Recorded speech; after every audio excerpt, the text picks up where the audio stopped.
올바른 사업 정의에 대한 이야기를 먼저 하려고 하고요.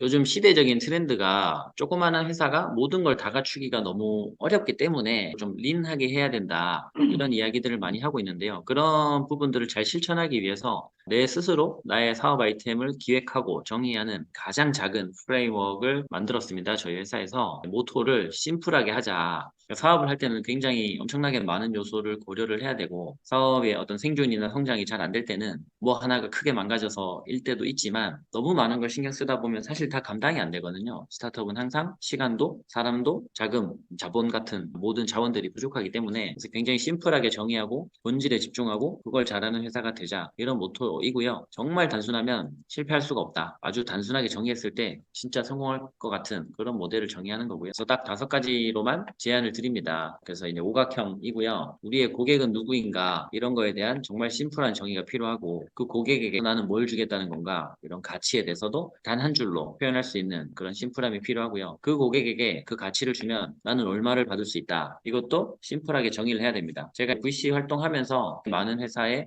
사업계획서도 보고 IR 피칭도 듣고 의견도 드리고 멘토링도 하고 해보는데 이 수익에 대해서 로지컬하게 설명할 수 있는 부분이 사실 굉장히 많지 않아요. 의외로 본인이 사업하면서 내가 고객한테 어떤 명분으로 얼마를 청구해서 받겠다를 물론 모두가 다 제시는 하는데요. 발표를 들었을 때 그 돈을 받을 수 있겠다. 월 구독료 10,000원입니다. 했을 때, 사람들이 10,000원 내고 쓰겠네. 라고 공감이 되는 경우가 반도 안 됐던 것 같아요. 그만큼 어렵습니다. 그게 왜 그러냐면, 누구한테 팔겠다는 게 뭐 하면은 못해요. 구독료 10,000원씩 10,000명에게 받아서 월 매출 1억을 하겠다. 이런 얘기 했을 때, 10,000명 누구에게 팔겠냐가 명확하게 딱 정의가 안 되면, 10,000원 곱하기 10,000,000 명 해서 1억. 그 이야기가 공감이 안 되고요. 그다음에 누구라는 부분이 정의가 되더라도 그 사람들한테 도대체 우리가 뭘 해결해 줬길래 이 사람이 10,000원이나 내겠냐 이런 로직에 대해서도 설명이 충분하지 않으면은 공감이 안 되고 그러면 결국 10,000원 곱하기 10,000명 1억이라는 이야기에 대해서 그렇게 주장은 하셨지만 나는 공감이 안 된다 이런 일들이 발생할 수 있거든요. 그래서 고객이 누구인지 어떤 가치를 줄 것인지 그래서 얼마를 받을 것인지 요 3가지는 충분히 동의가 될 만큼 심플하게 설명이 되어야 하는 부분입니다. 우리가 이런 그림을 완성을 해내겠다라는 거고요. 그 다음에 이제 우리의 능력을 보여줘야 됩니다. 그런 고객에게 우리 회사가 액세스 할 수 있다. 그 고객과의 접점을 만들어낼 수 있고 팔 수 있다. 이런 거죠.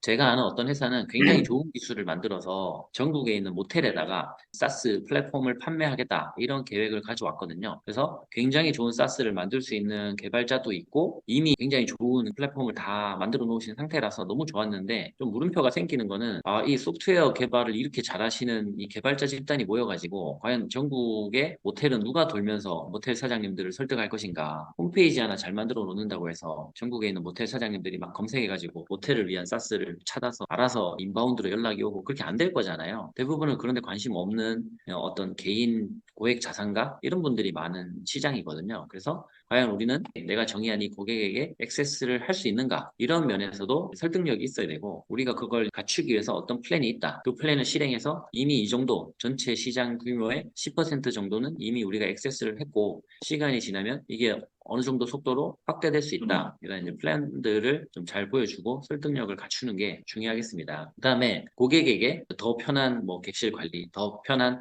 고객 예약 관리 이런 걸 해줄 수 있다라고 가치를 제안을 할 거면 그 가치에 해당되는 제품과 서비스를 내가 생산을 해낼 수 있다, 만들어낼 수 있다라는 기술적인 면에서 당연히 설명이 되어야겠죠. 이 부분은 사실 대부분의 기업이 좀 잘하는 편입니다. 내가 어떤 제품과 서비스를 기획을 했고 어디까지 만들었고 어떤 식으로 업그레이드 하겠다 이런 부분은 다들 좀 공을 들여서 설명을 하는 부분인데 다만 초점을 이게 얼마나 팬시한 기술이고 얼마나 트렌디한 기술인가 사실 이런 거는 하나도 어필이 되지 않습니다. 예를 들어서 우리가 최신 AI 기술을 접목을 해서 사용자들의 사용 패턴 이런 것들을 학습시켜서 굉장히 맞춤화된 서비스를 추천하겠다. 이게 시대적인 트렌디한 기술에 부합되는 이야기이긴 하지만 나랑 똑같은 비즈니스 플랜을 갖고 있는 사람들 중에서 그 얘기 안 하는 사람이 없거든요, 사실. 또 VC로서 활동하면서 들은 느낌이 어떤 회사와 IR을 했을 때 우리 회사의 핵심적인 기술은 이겁니다라고 말씀하시는 거는 사실 비슷한 회사에서 중복으로 많이 들었던 이야기가 많습니다. 그러면 이제 어떤 회사에 더 믿음이 가고 어떤 회사에 믿음이 안 가냐면 AI 기술을 접목을 할 겁니다라고 말하는 걸로는 아무런 신뢰가 생기지 않고 그거를 접목하기 위해서 우리가 회사 내부에 어떤 능력을 갖췄는지, 예를 들면 인공지능을 활용한 영화 추천 알고리즘을 몇 년 동안 해본 개발자가 우리 회사에 있어서 이 사람이 이 역량을 기반으로 영화를 추천하는 게 아니라 여행지를 추천한다거나 또는 최적의 가습기의 필터 조합 이런 걸 추천한다거나 이런 식으로 이야기를 해야 생산을 개발을 해낼 수 있는 역량이 준비되어 있다. 그걸 이야기하는 게 가장 기본이겠고요. 그래서 우리 회사의 팀을 소개할 때도 고객과의 액세스를 할 수 있는, 우리가 타겟팅한 그 고객들이 펼쳐져 있는 그 시장에 몸담아 본 사람, 그 인접 시장에서 활동을 해본 사람, 더 나아가서는 그 시장에서 실적을 내본 사람이 있다. 이런 맨파워를 자랑할 필요가 있고요. 그리고 우리가 고객에게 더 편한 최적의 추천 알고리즘, 이걸로 고객 가치를 정의를 했으면 데이터를 활용해서 추천을 해낼 수 있는 그런 알고리즘을 개발할 수 있는 사람이 있다. 역량이 있다. 이게 기본이고, 더 바람직하게는 그 역량을 발휘해서 이만큼까지는 이미 만들었다. 그게 굉장히 좋은 이야기고요. 더 바람직하게는 이미 그만큼 만들어서 시범 고객들에게 줬을 때 이미 좋은 반응을 이끌었다. 목표 고객은 1만 명인데 그들에게 제공할 가치를 생산할 역량이 있고 그 실력으로 우리가 최종 제품의 70% 정도 성능을 낼 수 있는, 우리가 MVP라고 말하죠. 미니멈 바이어블 프로덕트. 그 MVP에 해당되는 제품을 만들었고 그걸로 1만 명은 아니지만 300명에게 제시를 해서 그들에게 어떤 긍정적인 피드백을 얻었다. 이런 이야기까지 담고 있으면 신뢰가 형성이 되는 것 같아요. 아, 이 회사는 지금 말한 이 아름다운 계획을 실행할 수 있는 역량이 있고 준비가 되어 있고 이미 실행을 하고 있고 의미 있는 이 시장에서의 피드백들을 얻어내고 있다. 더 바람직하게는 그런 300명한테 마켓 테스팅을 했을 때 우리가 처음에 가설로 설정했던 이 문제를 해결하기 위해서 이런 솔루션을 주면 그만큼 좋아할 것이다 라고 설정했던 가설에 대한 검증도 해보고요. 그중에 우리가 생각했던 것보다 더 반응이 좋았던 건 이거고 우리가 생각하기에 좋아할 것 같았지만 실제로는 반응이 없어서 우리가 폐기한 방향은 이거다. 이런 식으로 시장으로부터의 레슨스 런드가 잘 정리가 되어 있다면, 그리고 그 이야기가 VC나 외부인이 들었을 때 다른 데 가서 듣지 못한 이야기라면 말이죠. 예를 들면 남들은 다 우리 AI 알고리즘 채택해서 잘 추천하면 사람들이 좋아하니까 살 겁니다. 이렇게만 얘기했는데 우리는 그렇게 생각해서 만들어서 제시를 해보니 이런 추천은 좋아하는데 저런 추천은 안 좋아하더라고요. 그래서 뭘 기반으로 추천할 거냐? 후보가 10개인데 그중 7개는 버리고 요 3개를 집중적으로 고려해서 추천을 할 거다. 이게 가장 시장에서의 반응이 좋다. 이렇게 얘기하면 유사한 타업체와는 좀 실행의 속도가 다른, 실행력이 다른 그런 신뢰를 형성할 수 있습니다. 스타트업이 사실은 가진 게 거의 없는 채로 이거를 뭘 하겠다라는 플랜의 의미, 그 플랜의 가치, 그다음에 그 플랜을 실행할 수 있는 역량이 우리에게 있다라는 가치, 그러니까 이게 미래의 어떤 꿈과 희망을 팔아서 기업 가치를 인정을 받고 뭐 투자도 받고 파트너도 구하고 그런 꿈과 희망을 얘기할 때 얼마나 좀 탄탄하게 뒷받침이 되는가, 그런 것들이 신뢰 형성에서 굉장히 중요하다고 생각을 하고요. 그래서 너무 많은 이야기를 준비하다 보면 사실은 IR 자료도 굉장히 평범해지고, 또 많이 하시는 실수 중에 하나가 뭐 5분짜리 피칭을 간다 하면 사실 엄청 짧은 시간이잖아요.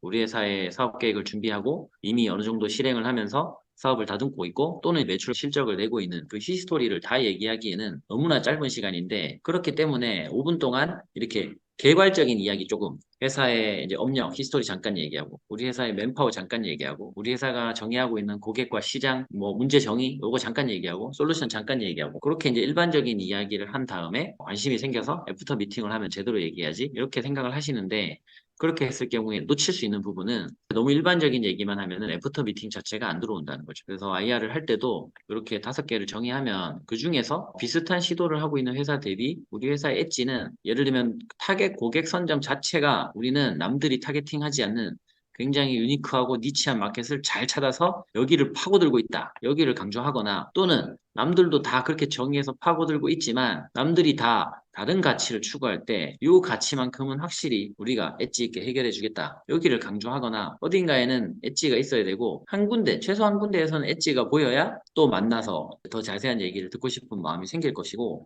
그렇게 만났을 때 나머지도 다 두루두루 잘 갖춰져 있다. 이렇게 설명을 하면 되거든요. 그래서 좀 전략적으로, 예를 들면 좀 공개적으로 다수의 투자자들 또는 파트너들 앞에서 하는 피칭이라면 우리 회사의 엣지를 잘 보여줄 필요가 있겠고요. 그럴 때일수록 너무 많은 이야기를 다 담으려고 하다 보면 그냥 전반적으로 다 갖추고 종합적으로 노력하고 있는 회사입니다. 이렇게 좀 색깔이 없어질 수 있기 때문에 항목을 좀 줄여서 이렇게 5개 항목으로 심플하게 비즈니스 모델을 정의하고 제시를 하면 설득력과 공감을 얻기가 좋겠습니다. 그래서 간단하게 표로 이렇게 한 장으로 그려볼 수 있겠고요. 이렇게 5칸을 스스로 채우면서 생각을 해보겠습니다. 비슷하게는 9칸으로 만들어진 비즈니스 모델 캔버스라는 게 아주 유명하고요. 그 비즈니스 모델 캔버스는 스타트업을 위해서 만들어진 건 아니고 약간 큰 회사도 다 포함해서 만들어진 그림이고 9칸으로 구성이 되어 있는데 그걸 약간 응용한 링 캔버스라는 것도 있죠. 네, 그 링 캔버스도 사실은 채우는 게 조금 어렵고 막상 열심히 채워서 누군가한테 발표하면 역시나 또 너무 많은 이야기를 하는 그런 느낌이 있어요. 그래서 정말 초기 창업자 또는 예비 창업자들을 위해서는 좀 더 줄여서 이렇게 5칸 정도만 잘 정의하면서 스스로 우리 회사의 엣지가 어디에 있을까를 잘 정리해 보는 게 중요하겠습니다.